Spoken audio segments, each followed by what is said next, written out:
All right. So again, good morning, good afternoon. Hope your week's going pretty well so far for being a Tuesday. We're going to check in real fast, meaning we're going to talk a little bit about where everyone's at in class. We have those check-in messages coming up. I'm actually just finishing typing them up, and then I'll copy paste them to you in Teams. Then we'll critique the texture cubes. And then because we have another week where we do not have a lot of homework, which is not a very good sign from some of you. That's part of what our check-in is about. We do have some time to do this question section, which went pretty well yesterday. Hey, Nolan. In yesterday's class and critique, we actually had kind of an open forum where I gave people a chance to just ask some basic questions that they might have. I thought it was a nice thing to do since we're kind of in the halfway point of our course.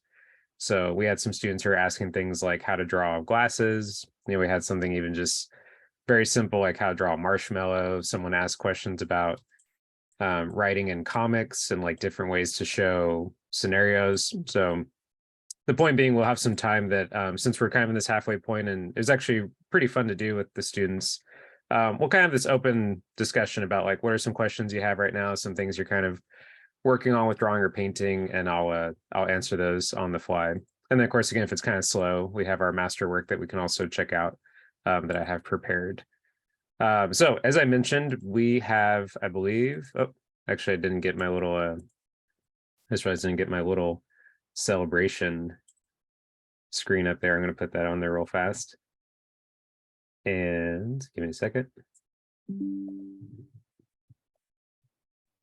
So my celebration screen of people that turned it in is actually very important to me because we should celebrate those of us that are turning in our work, which have about half of us that are really struggle busing with that for sure. I got some people have some demons right now about turning in work. I don't quite know where it's coming from.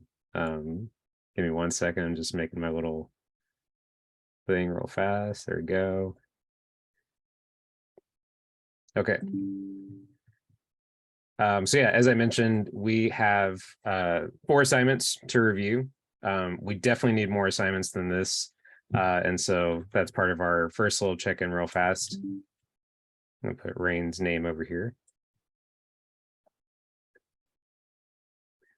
This is a friendly reminder that we're about halfway through our course. In fact, I think we're a little bit over halfway potentially. So we're getting down to our last I don't know, probably like 5 assignments, 5 or 6 assignments. A couple of the assignments are going to be 2 weeks long, meaning we'll have 2 weeks worth of work, but we'll dedicate 2 weeks of time because those are a little bit heavier topic. But what I want you to keep in mind is if you're missing more than 4 assignments or you're trending towards that, I would tell you outright that you're off track to pass the class. And then if you have more than 4 unexcused absences, you're off track to pass the class. In fact, for some people, I don't think it applies to anyone in this room. If you've missed more than 6 classes, you're actually just dropped from the class altogether. And I don't need to always drive this point home, but I am absolutely a person that fails people in classes. I've done it multiple times and I'm not proud of it. It actually is really frustrating to me to have to not pass someone.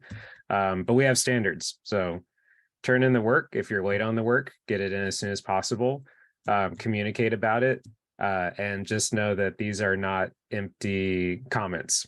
If you have more than 4 assignments you're missing, you're not looking good to pass the course. If you keep missing class, and that also includes not participating in critique because you don't have work to talk about, you're also not doing very well in the class. And I'll send you that targeted message more specifically. So that said, let's get to our students who did turn in our work on time. Let me build my little thing one more time there. So we have 4 people to look at. We're going to critique this work and then we'll do our little open forum, which again, I had a lot of fun doing it with yesterday's drawing class. So I think it'll be a good time for you to ask some questions and get some updated advice that you might want on your techniques. So we're going to start with Zaya because I always crowbar Zaya into the end of the class and we can't do that. So it's a roller coaster for Zaya, first or last, you never know. But let's start with Zaya's piece for the critique. Of course, we're doing texture cubes. This is actually one of the texture cubes that I really like as a challenging one because it has a lot of interesting color that you can play with. So we have this meat cube. And I want to start off by saying this has a lot of those check boxes being checked off, which in particular would be the texture just looks very cool. Of course, like it's really communicated. I think the sides are really communicated well. I think this like blue idea in the meat is really important to communicate. That worked really well. And then finally, it just has some good kind of drawing and painting technique. So some of the big questions we're going to ask, and we'll start with you, Zaya, would be what did you find, of course, most challenging about painting this? And then what is a new way that you're approaching texture or thinking about texture just in general?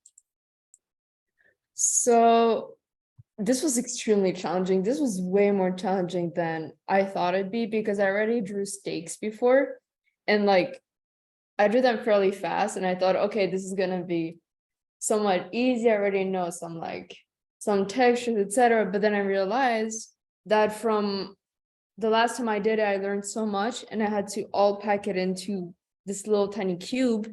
Mm-hmm. So it's not moving, it's not dynamic, it's just a cube sitting in one spot, yet I had to convey the texture at the same time. It was like pretty challenging, and so yeah, it was a very tough one. And I considering the texture, I feel like the thing I learned kind of the most or explored the most is the contrast between dark and light and how it can portray like texture. Mm-hmm. So in those like dark cracks in the meat around, I would often put a lighter kind of color, if it makes sense. Mm-hmm. And so yeah, it was something that I kind of just tried to play around with. And then I did tone it down with the like overlay color Mm-hmm. and the like colors on top, because I was going into a lot of details and I realized this is too many details. I need to tone it down. And so yeah, I had to be like a color on top, another color on top, and then the overlay. Yeah, I'm really glad to see that overlay. And I can't stress also that I feel I'm very proud of you because that's exactly like some direct feedback you took from the leaf where we said, oh, can you like join things together or kind of like group it together in the end? And you applied that very well. So yeah, in case for people to follow along, so Zaya was saying that at the end of the entire painting, Zaya put this overlay layer that is cut down, something like it's kind of like a thin layer of red. And my prediction would be it took a lot of these other colors, maybe even like the purplish blue and like the color of like the kind of like yellow of the meat, and kind of like join them all together a little bit, which we have a lot of words for this, but like a nice organized words, we'd call this a post move.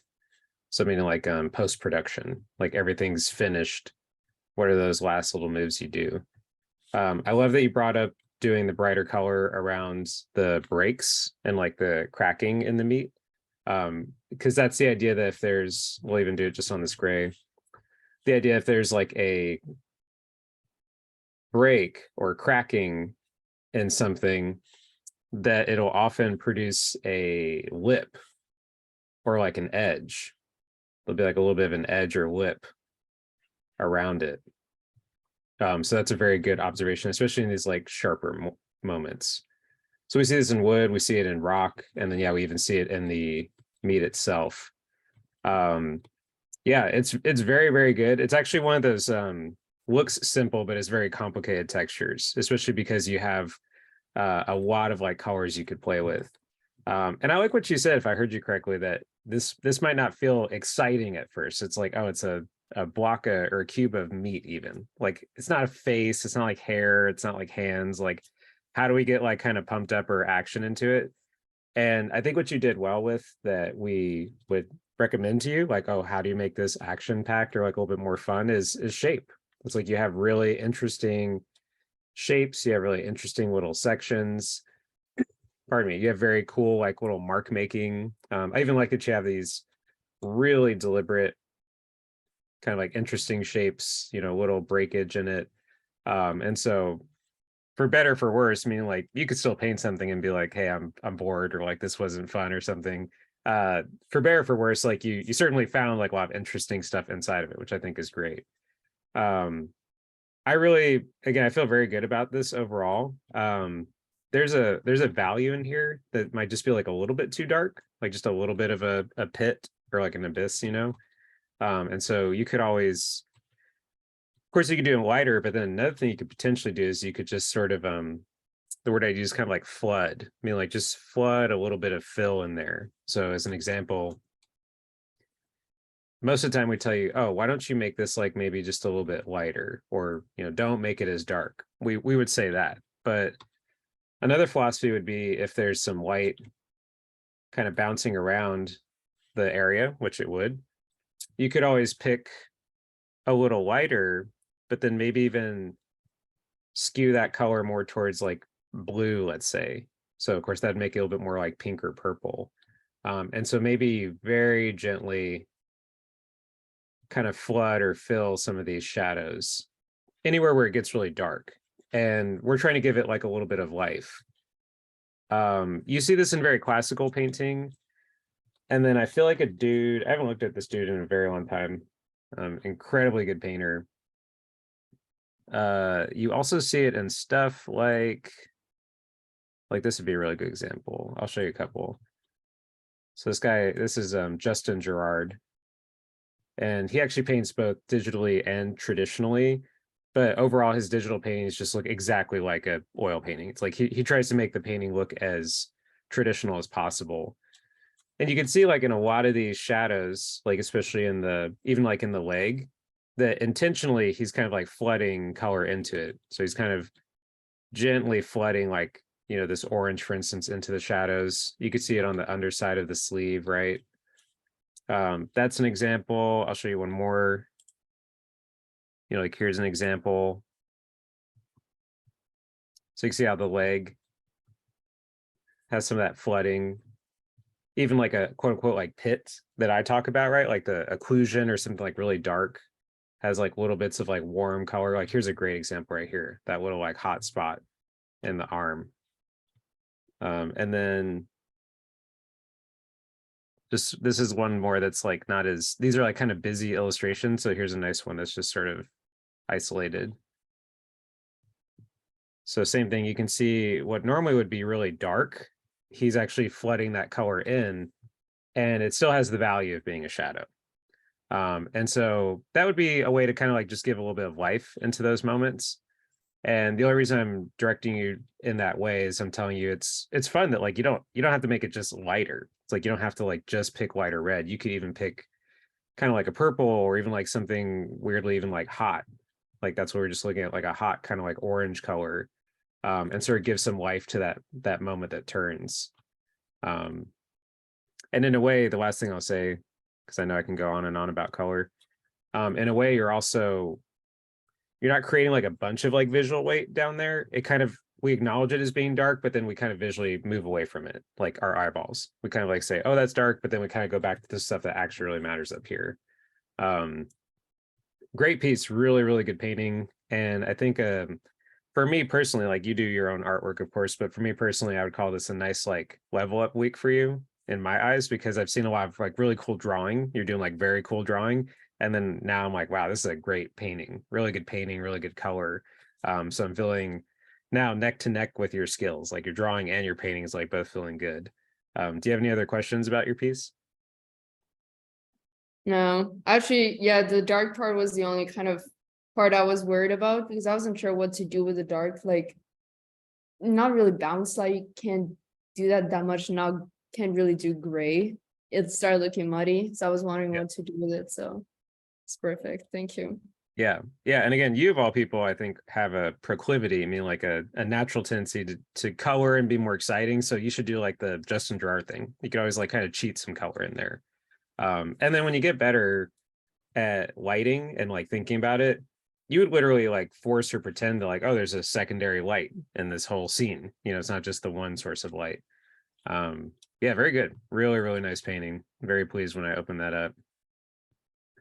Okay, now I'll go to Nolan, who's doing the watermelon. Very, very cool one again in terms of like all the different textures, like the skin, the meat of the watermelon, and the seed. And right off the bat, one of my favorite things like Zaya's is really good turn, right? Like good edge or good like overall form. I think you did a good job almost like exaggerating how sharp this is. So just like super sharp, super organic. even like organic back to sharp, just meaning how the edges look.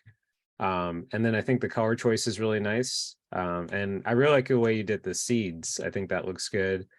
And we'll talk in a second. I think this could be a little bit simpler, but I like where your mind was going. You're doing that thing that we love in painting where you engineered an idea. You're like, what's the idea to like make this kind of like texture or pattern? And I could see your thinking, your process in that, which is great. So similar questions, Nolan, we'd say, what was kind of like the more challenging part of this? And then what do you feel like is an overall theory about texture that you're now employing? The difficult part was the use of colors. Because I was looking at the reference I was using, and I was like, how do I put this color on top of this color while trying to blend this color together? And the other difficult part was where to put it. And then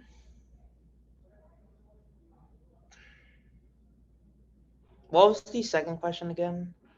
Second question is kind of like, what's, how we kind of like to talk about theory, like these big ideas, like what's a new like big idea you have about texture, like how you approach it?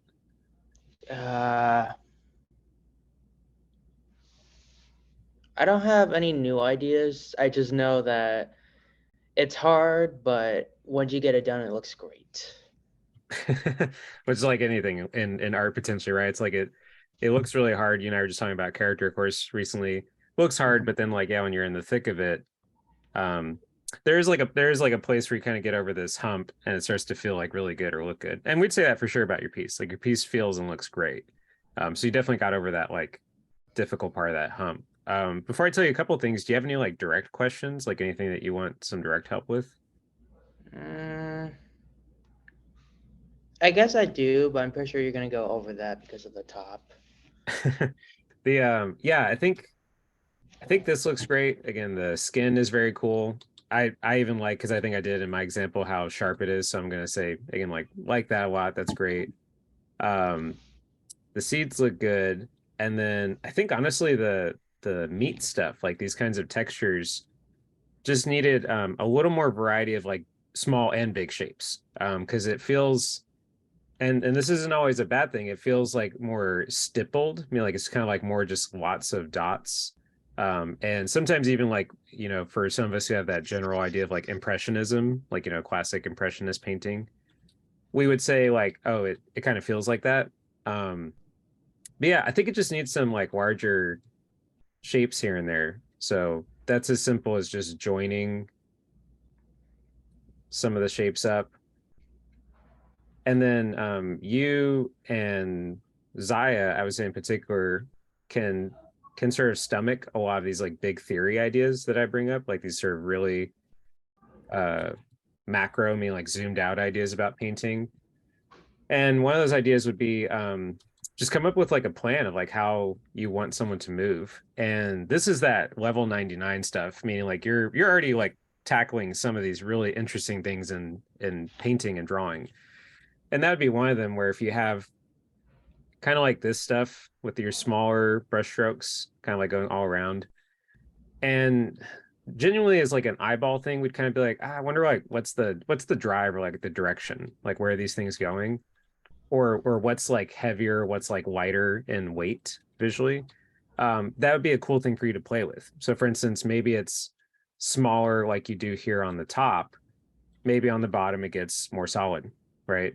And especially because, like we said with Zaya's, we even have this theory about don't leave me as a viewer like down here, in like Western view, meaning like Western world, of course, in Eastern world, like even like Japan, people actually read right to left, right? If you ever read a manga, it's like backwards book, right? So that said, we a lot of times still talk about visuals as left to right, Western and just in art in general. So I'm getting as like your viewer and technically like enters here and kind of like reviews your whole artwork like that. You can stare at something, blah blah blah. I'm not going to get into that, but that's typically what we're doing with our brain, our eyeballs. So we try to like make sure we don't get people like stuck kind of like in an end, like a bottom right or like the bottom of a shape. So Mhm. some of your new stuff that you mess around with, like I said, with Zaya's where I was like, oh, bounce away from this and like bounce kind of like back into it. It'd be similar. You'll come in here and you'll kind of say, oh, I'm going to make this a little bit simpler on the bottom right. and kind of tone it down. You know, maybe I'll even respect that it is darker, but I'll also like take some of the weight off, you know, just lighten it a little bit, let's say. You saw on screen, probably knowing that painter I was just showing where he kind of had those shadows a little bit flooded or filled. Mhm. And then that way it kind of like takes some heat off of that and brings you back around. And again, very, very level 99 stuff. I'm telling you, like, you know, join some of these shapes together, a little more variety. We always talk about that, right? Maybe even play around with like kind of an interesting way you want someone to like look through something or how like the shape could look. This is the most like 3D part when you think about it. It's like the closest part to us. So maybe you even go just barely brighter. So like just like a little bit brighter and sharper to kind of like really create that three-dimensional effect. Like, oh, this corner really comes out towards me, the viewer. And then of course over here it's like softer, right? It can be like even a little bit fuzzier. It's just stuff like that. I think your painting is very, very solid. Now you get to kind of hear comments about like visual strategy or just like interesting little movement in the painting. And then yeah, like I think of those three textures, the skin, what I'll call the meat of the watermelon, and then the seeds. The skin just needs some like bigger moves to break up some of that small stuff. Mhm. But similar comment to you, like because you do a lot of drawing in front of me, or that's what I feel like. I see like more of your drawing. In my eyes, you're bringing that painting also up to that level where I'm like, hey, this is a nice painting, cool mark making, you know, good organization and structure of it all. So I'm feeling really confident in you like that, where I'm like, oh, now your painting and your drawing are just like head to head. That's great. You're kind of training them evenly, which is awesome. Do you have any other questions about your work? Mhm. Yeah, great job. Really nice one. A couple of strong ones to start with. Okay, so now we have Maddie. So we'll check out Maddie's piece. It looks like it's a piece of chocolate cake with a candle. Although I don't see Maddie on camera, so I'll give Maddie a couple of seconds to get present. Maddie, tell us a little bit about your texture. I assumed it's a cake and a candle, but of course, tell us what it is and some of the stuff Yeah. that you experienced. So I asked for my friends to give me something to put in a cube. They were like, put a cake in a cube. And I was like, okay. So I spent all yesterday trying to make this because I don't take this home. I don't take the device home. Okay, yeah. And how do you feel about it overall? Think it like worked out? Is there anything that you're like, oh, this was kind of tough? Like, how do you feel overall? I don't really know how to describe it.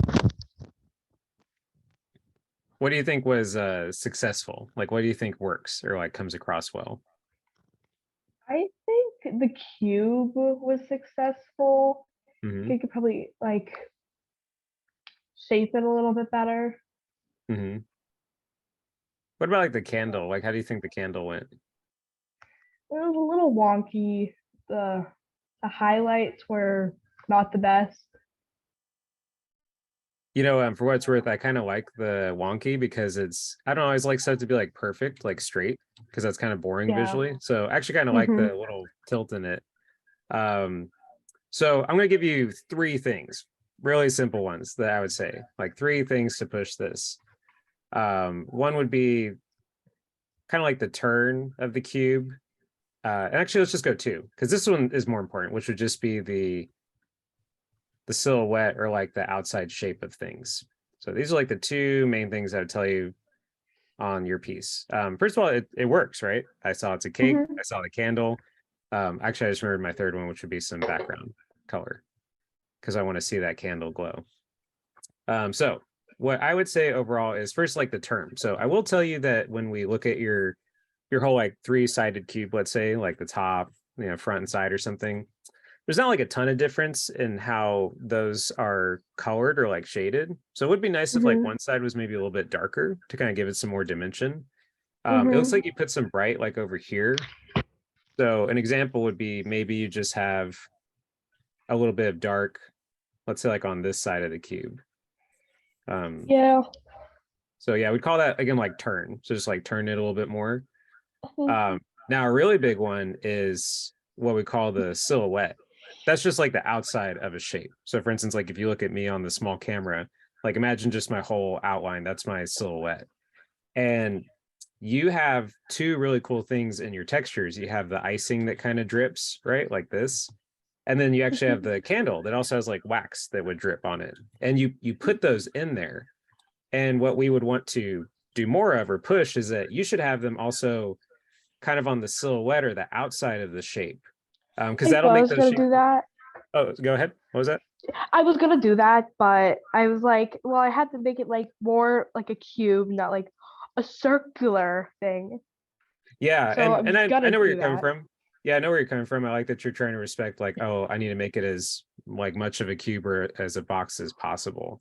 But yeah, you could definitely like push a little bit outside these shapes, especially with the icing. That's great. Hmm. And then I would love to see it on the candle, right? Like a little bit of that wax kind of melting on the sides. Hmm.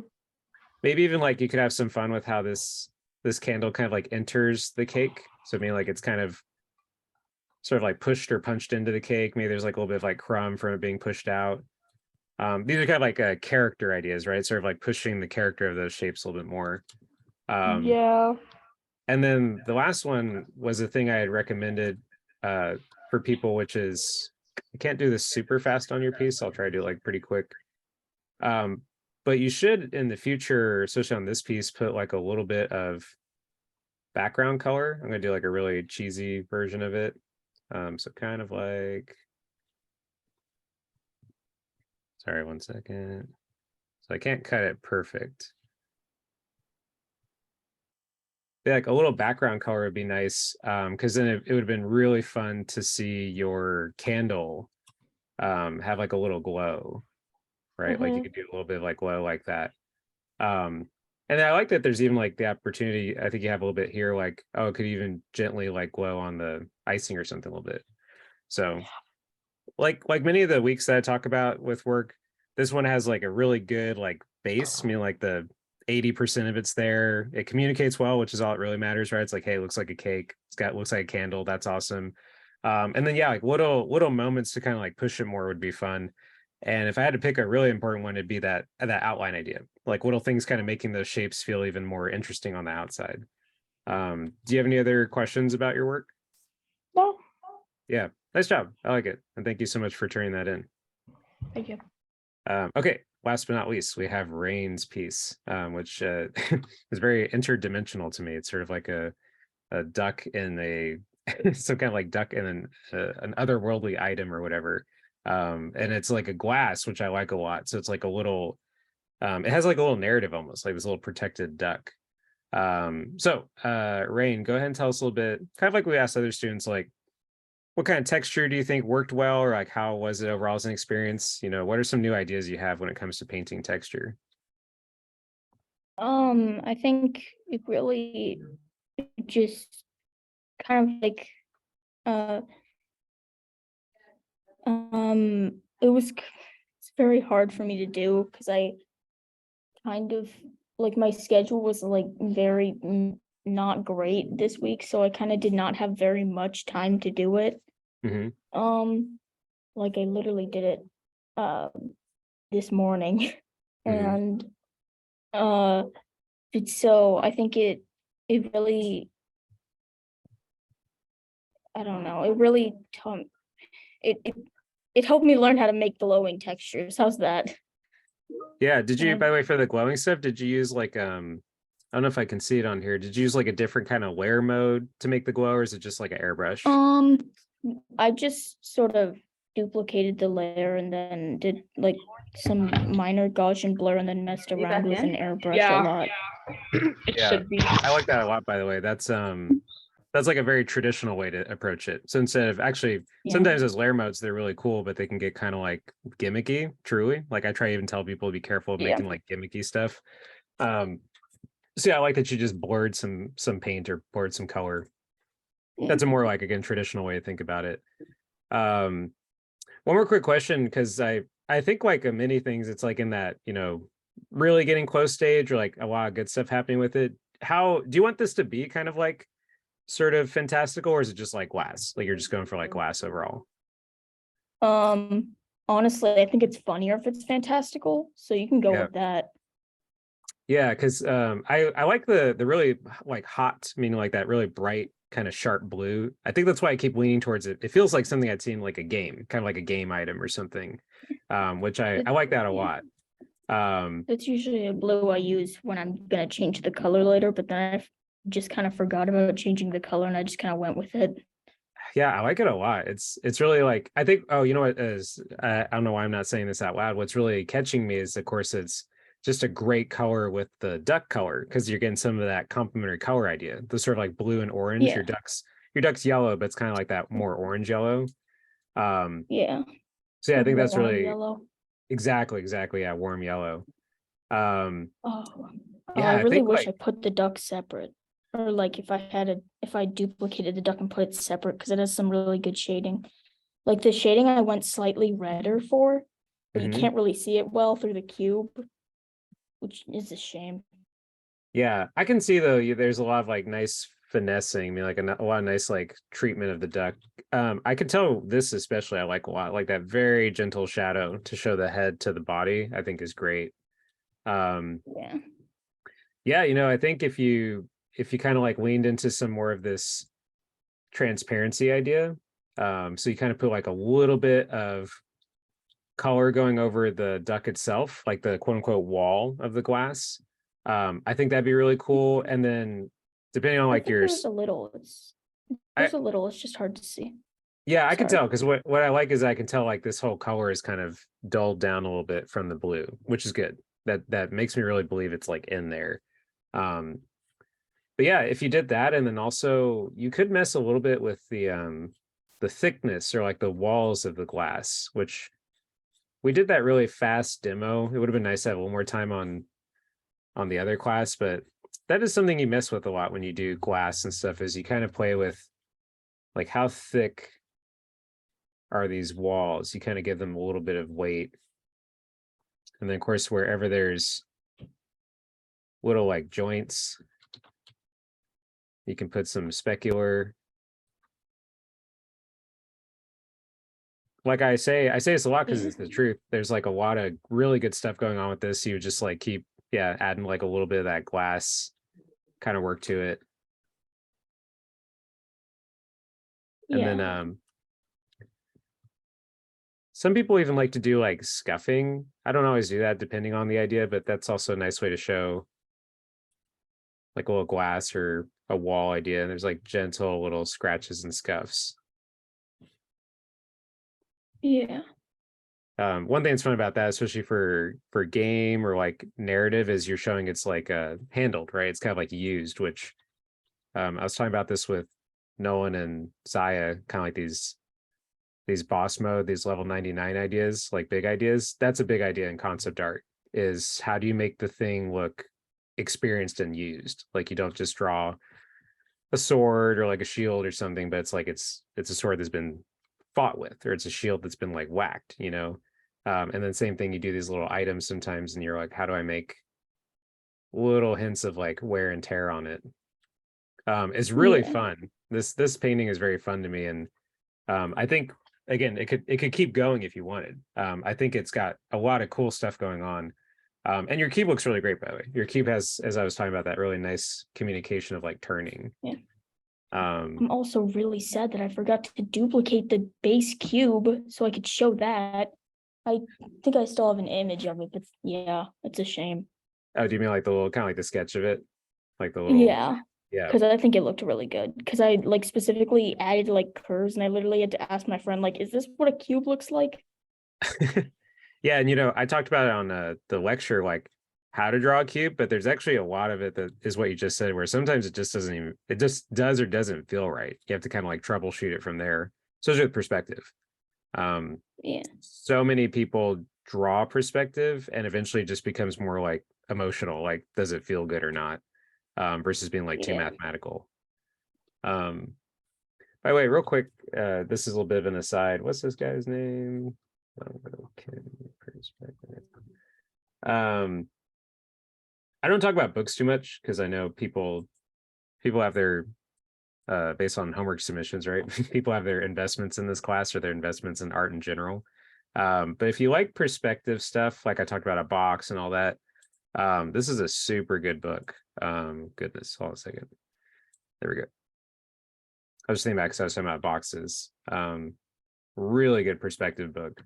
And the idea being like you see these little like interesting characters and stuff. I can't stand perspective stuff that's like mathematical. I have these really mathematical books, and that's for me to study, like meaning like, yeah, that's my job. I should study it. But for most people studying perspective, especially students, you shouldn't get those books that are like grab a ruler and like do this and that. Like you just need to understand cubes and boxes and stuff. And so this is a really great book. And I can always bring up books if you ever want to hear some stuff for anyone in class. But yeah, I'm saying all that because again, the box is really nice. It's a nice, believable cube, good turn and everything.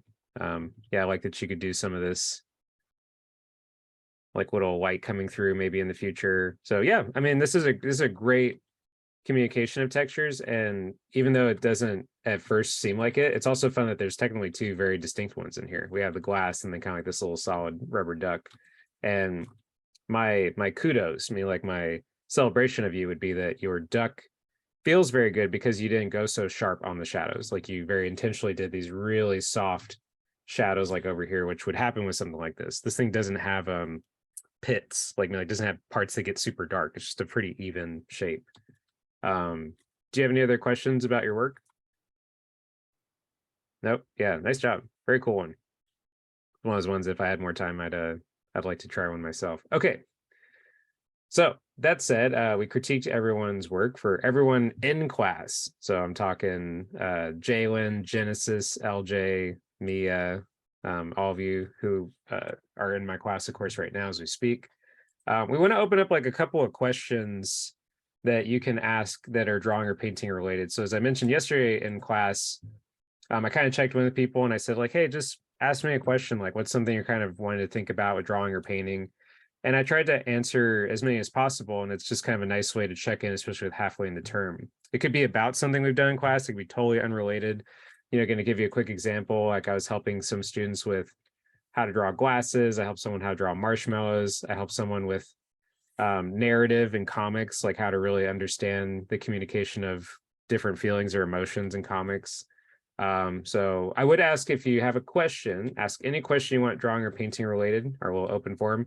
Go ahead and type it because it makes it easier for me to kind of copy it on here and put it on the screen. So throw it at me. What's a question you have right now? Drawing or painting related. Could be about anything. I can't help you in your personal life, right? It's about drawing, drawing or painting. So as long as it's a question about drawing or painting, it could be anything. Oh, here's a nice one. Interesting one from LJ. So again, if you have a question, please type in the chat. I encourage, especially those of you who did not participate in critique, to definitely type a question. So while you're typing some questions, I'll answer this first one. Are plastic and glass painted the same? In my opinion, I would say no. Just because plastic doesn't often have the glare and the intensity of glass. So as an example, here's give me 2 seconds. Oops, I want a dark gray. So we were just doing a cube. So LJ answered this question. We were just doing cubes. And we were saying, here's like a thin box for each one.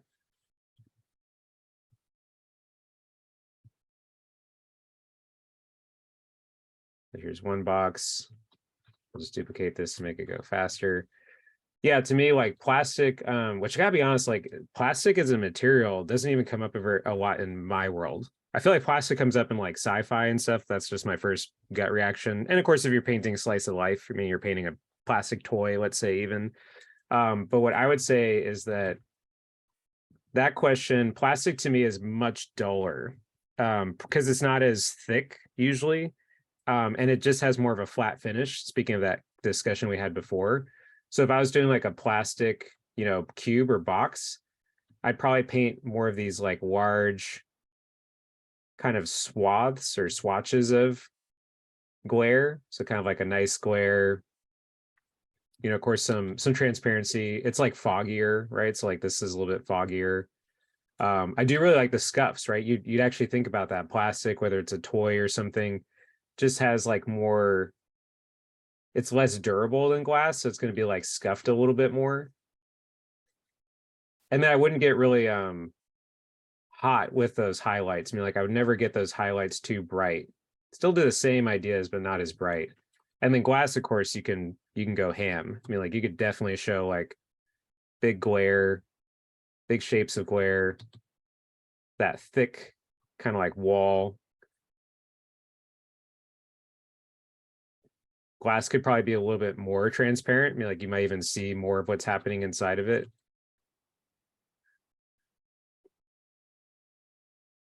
Doesn't having in that fog of plastic. Thicker for sure. Thicker walls, more highlights. I hope that answers your question. But yeah, I would definitely treat them different.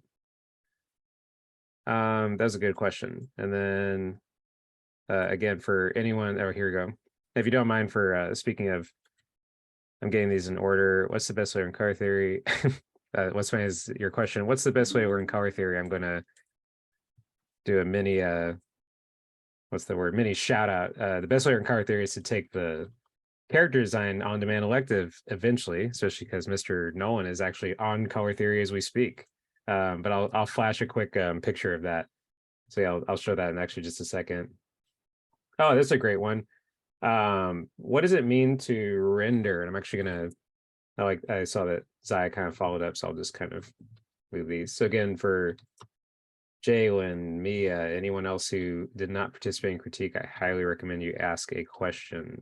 You need to get that participation in. So let me answer these in order. So yeah, what's the best way to learn color theory? I joked, of course, take the on-demand elective. There's a whole lesson on it, but a really fun thing, or excuse me, a really like honest answer. And of course, I really enjoy sometimes being it's like there's Mr. David and then there's David the artist. David's the artist that, you know, when I turn the camera off, I'm back to painting. That's David, right? And the David answer truly would be that you just want to start really simple, meaning like you should really focus on complementary colors, simple use of color, like simple ideas, truly. And complementary colors, I'll show real fast. This is what is in character design on-demand elective. Complementary colors is like one of the best things that started me in color theory, truly. And I'd be one of those people. This is also a quick David comment, very honest artist comment. I'm one of those people that I was teaching color theory to like students and even like adults, and I got better, of course, at color theory because I taught it and I talked about it.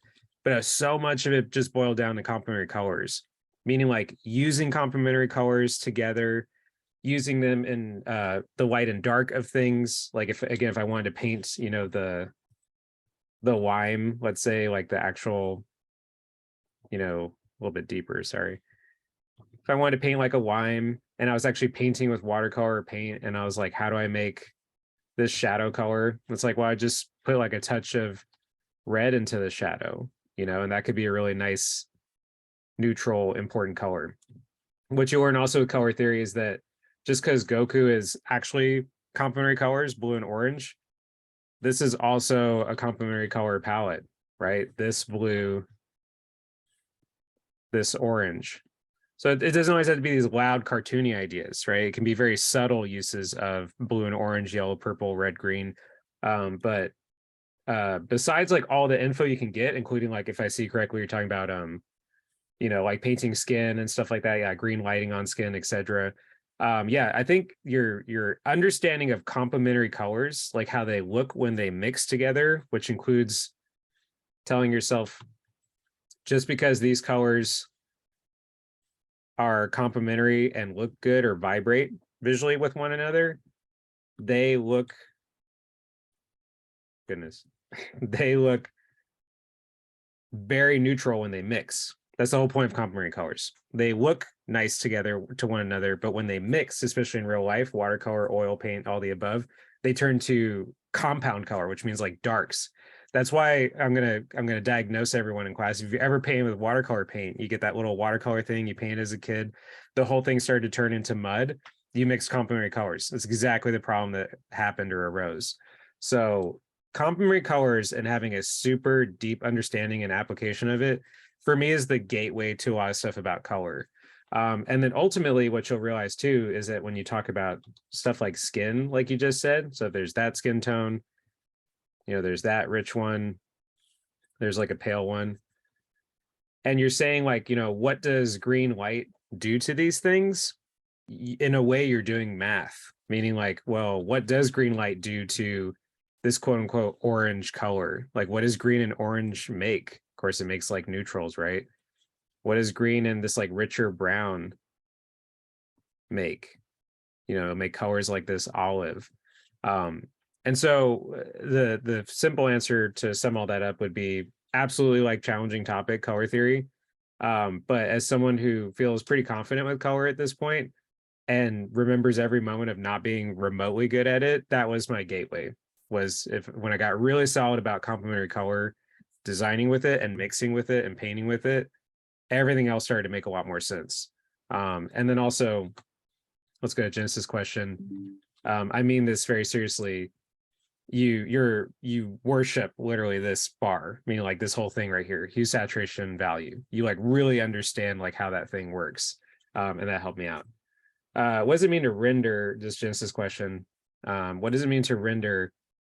And I'll say one more time that Jalen and Mia, you guys should really ask a question. What does it mean to render, and how do drawings go from looking like a drawing and looking like an animated picture? So I guess like that question, give me 1 second. No. Oh, actually, I got a good look at this. Give me, what's this chick's name? This gal's name is, there we go. Yeah, so this is a good question, which is what does it mean to render? So sorry, I'm pulling up a really good example of it. So the first definition would be rendering just means to kind of build up. Rendering is usually tied to drawing and painting, and drawing would be shading. So we'd say, let's go ahead and render this drawing. And that means we start to add shading and lighting.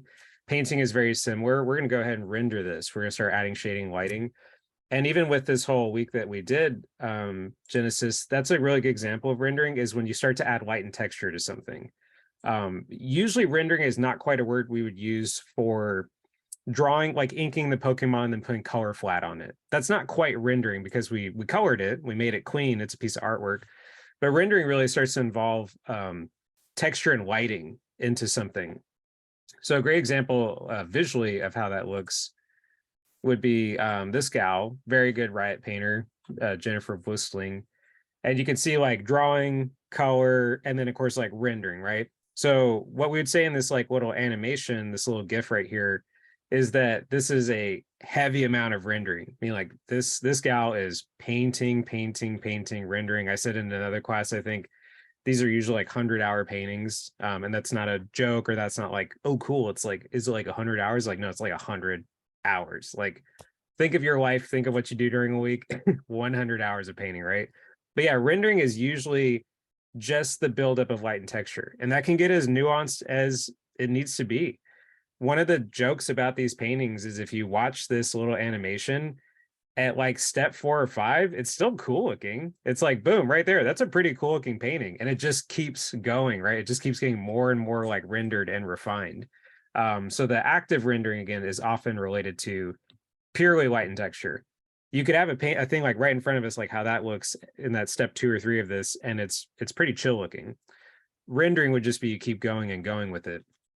And we're trying to communicate as an artist lighting or lighting and texture. So I'll put this, by the way, in the chat, this little animation.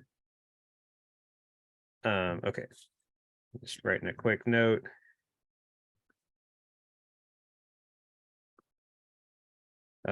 Friendly reminder, when you get called on or you're asked to do something and you don't do it, you're counted absent from class. Friendly reminder about that. You can also see this is right, by the way, first of all, this gal is very good at painting. So if you want to see some like higher end painting, you can check out her page. And then what's also cool is she shows a lot of the process, which this is literally what people like her and myself, when I do illustration, you submit to your art director. Your art director goes, I look at tons of leak stuff. I literally don't know what any of these people are named. So yeah, it's like Vane, right? So I'd be like, hey, we need to do a splash art of Vane. And they tell Jennifer, you got to make a new splash art for Vane. Jennifer sends these thumbnails. These could take someone anywhere from 30 minutes to maybe like a couple of hours, especially if they're trying to communicate each one of these. They're trying to communicate some lighting and stuff. So Jennifer will send this to the art director. the art director will go, cool, we love E, right? All these letters on this. E is really great. That's a great shot. Love the composition. Go for it. Here's her actually using a 3D model to help with the background. And then of course her process stuff, which if you like painting and drawing, this stuff's gold to find these like kinds of images where you really see how someone builds it up. So yeah, very good example of someone to follow along with. Let's go back to here.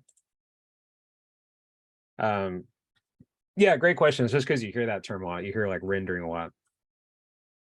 Yeah, you're welcome. Any last little questions? I know we got just a minute or two remaining before we have to duck out for the day. Yeah, the color theory question, again, very good. To kind of write it on here again, I'd go complementary colors. It's really what you want to think about, especially with regard to skin. Now, another thing, I'm trying to remember the name of this program. There's this really cool little free program where you can light stuff.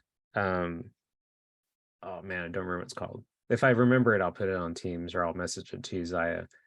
But yeah, also you can look at for color, especially you're talking about skin. Oh, actually, here I'll show you real fast. The primo idea, I mean, like the best idea. Let's see. Give me 1 second. So I'll show this last little idea for color, and then we'll be on our merry way.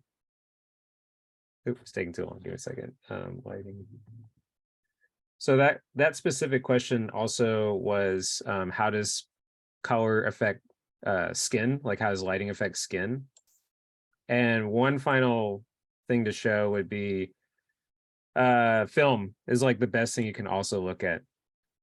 So you would pick out stuff that feels very obvious like this. And what I mean by obvious is like this is clearly a monochromatic, you know, this like orange and red kind of lighting. You pick things like this, right? Where you see not only different lighting scenarios, but different like temperatures of light. There was, let's see, where is it?